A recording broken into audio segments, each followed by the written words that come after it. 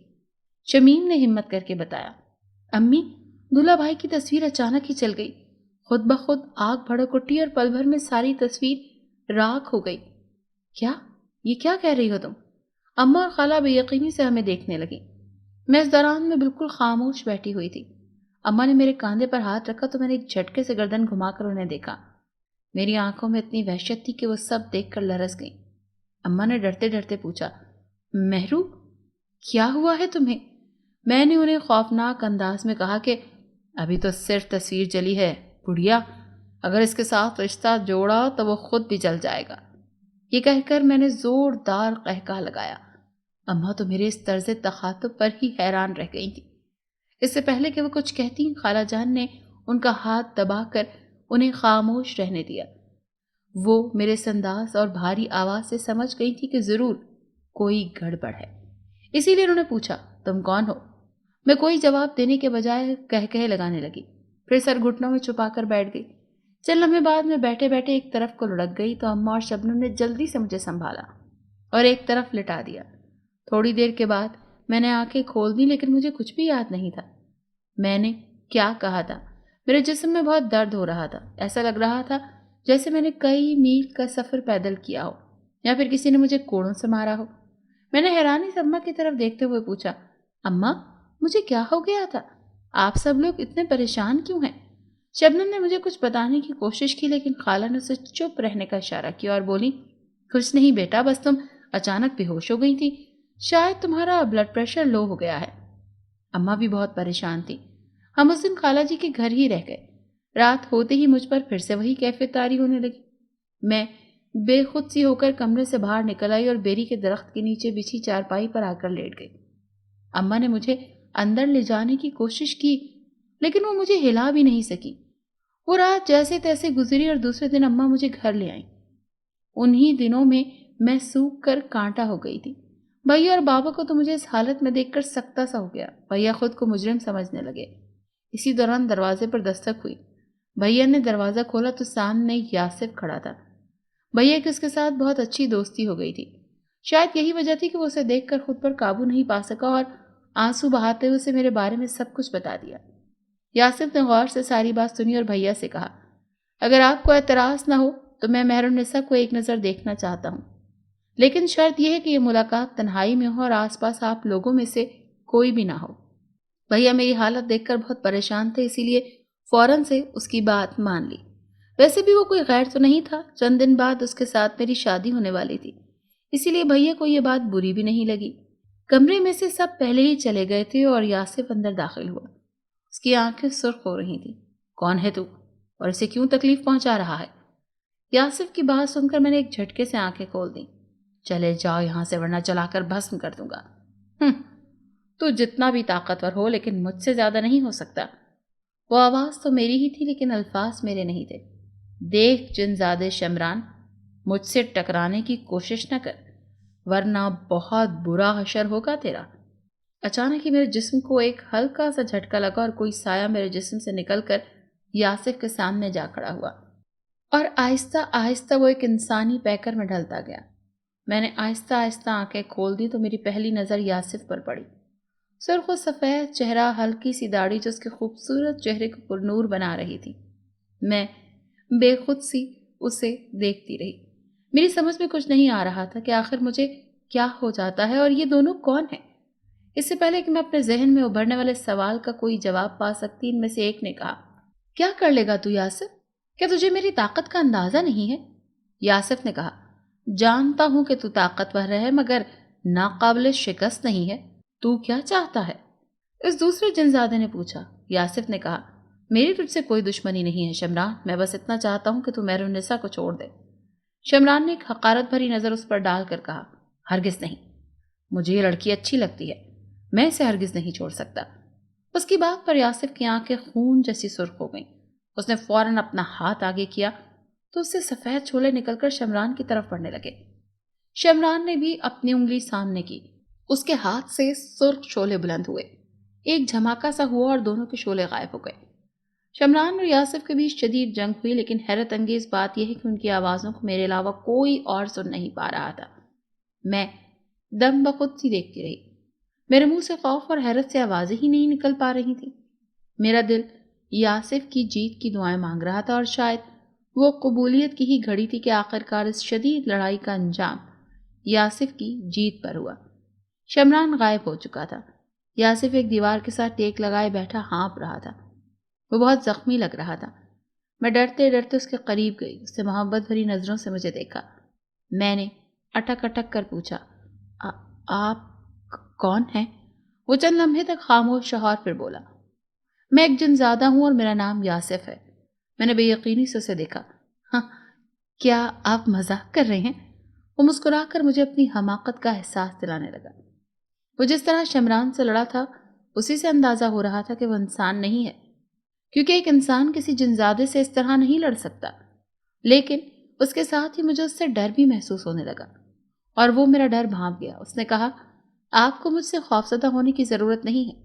میں مسلمان ہوں اور بنا کسی وجہ کے کسی کو نقصان نہیں پہنچاتا, اور آپ کو تو نقصان پہنچانے کا سوچ بھی نہیں سکتا. آپ میرے سامنے ہی کیوں ظاہر ہوئے ہیں؟ میں نے پوچھا. اس نے مسکرا کر کہا, میں آپ سے محبت کرتا ہوں. آپ کی آواز سن کر مجھے تبھی آپ سے محبت ہو گئی تھی. میں ایک مسلمان جنزادہ ہوں, میں آپ کو مجبور نہیں کروں گا.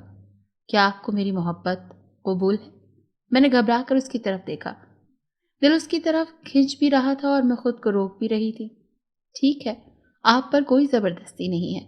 اگر آپ کو میری محبت قبول نہیں ہوگی تو میں آپ کے راستے سے ہٹ جاؤں گا, مگر زندگی بھر آپ کی حفاظت کرتا رہوں گا. مجھے اس دن اس لڑکے کی پٹائی یاد آنے لگی اور خالہ کے گھر جو کچھ ہوا تھا وہ سب بھی. میں نے بے ساختہ پوچھ لیا تو اس نے جواب دیا, ہاں, اس لڑکے کو میں نے ہی مارا تھا اور آپ کی تائی کو بھی میں نے ہی مجبور کیا تھا کہ وہ سب کو بتا دیں کہ آپ پر لگایا گیا الزام جھوٹا تھا. لیکن آپ کی خالہ کے گھر جو کچھ ہوا وہ میں نے نہیں کیا, بلکہ شمران نے کیا تھا. وہ ہندو تھا اور ہمیشہ لوگوں کو تنگ کیا کرتا تھا. اس نے آپ کو دیکھا تو آپ اسے پسند آ گئی اور وہ ہر طرح سے آپ کو نقصان پہنچانے لگا کیونکہ اس کی محبت جنونی تھی. یاسف نے ایک نظر مجھے دیکھا اور پھر اپنا ہاتھ پھیلا کر کہا, میں اگرچہ جنزاد ہوں لیکن ایک انسان کی حیثیت سے ہمیشہ آپ کے ساتھ رہوں گا. کیا آپ میرا ہاتھ تھامیں گی؟ میں چند لمحے خاموشی سے اسے دیکھتی رہی اور پھر آہستہ سے اپنا ہاتھ اس کے ہاتھ پر رکھ دیا. شاید میں بھی اس سے محبت کرنے لگ گئی تھی. اگر آپ کو یہ کہانی اچھی لگی ہے تو اسے لائک کیجیے اور ہمارے چینل کہانی محل کو سبسکرائب کیجیے. اور ہاں, اگر آپ کے کسی دوست, رشتہ دار یا بہن کے ساتھ خدا نخواستہ اس طرح کا کوئی بھی واقعہ پیش آیا ہے تو ہمیں کامنٹ سیکشن میں اس کے بارے میں ضرور بتائیے.